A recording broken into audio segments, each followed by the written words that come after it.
ഈശോ മിശിഹായ്ക്ക് സ്തുതിയായിരിക്കട്ടെ. പ്രിയ സഹോദര സഹോദരി, നല്ലൊരു ദിവസം നിനക്ക് നേരിയ. ഇന്ന് വിശുദ്ധ അൽഫോൻസ് ലിഗോരിയുടെ തിരുനാൾ ദിവസം. പുണ്യവാനിലൂടെ ധാരാളം അനുഗ്രഹങ്ങൾ നിൻ്റെ ജീവിതത്തിലേക്ക് സംഭവിക്കട്ടെ. സ്നാപക യോഹന്നാൻ്റെ ശിരച്ഛേദനം ഏറെ വേദനിപ്പിക്കുന്ന ഒരു സംഭവമാണ്. ഹെരോദസിന് അവൻ പ്രവാചകനാണെന്നൊക്കെ അറിയാമായിരുന്നു. എന്നാലും അവനിൽ നിന്നൊരു കൊടും ക്രൂരത കടന്നു വരിക. നമുക്കൊരു വചനത്തിലേക്ക് ശ്രദ്ധിക്കാം. വിശുദ്ധ മത്തായി അറിയിച്ച സുവിശേഷം 14-ാം അധ്യായം 9-ാം തിരുവചനം. രാജാവ് ദുഃഖിതനായി, എങ്കിലും തൻ്റെ ശപഥത്തെയും അതിഥികളെയും പരിഗണിച്ച് അത് അവൾക്ക് നൽകാൻ അവൻ ആജ്ഞാപിച്ചു.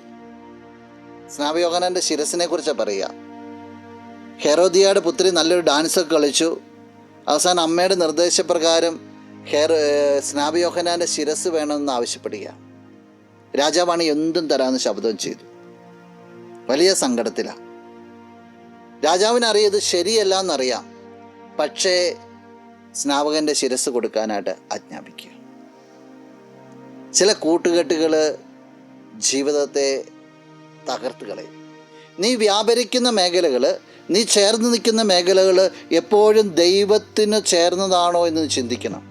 ദൈവത്തിന് നിരക്കാത്തതായിട്ടുള്ള വാഗ്ദാനങ്ങളും ദൈവത്തിന് നിരക്കാത്തതായിട്ടുള്ള ശബ്ദങ്ങളും നിൻ്റെ ജീവിതത്തെ തകർത്ത് കളയും.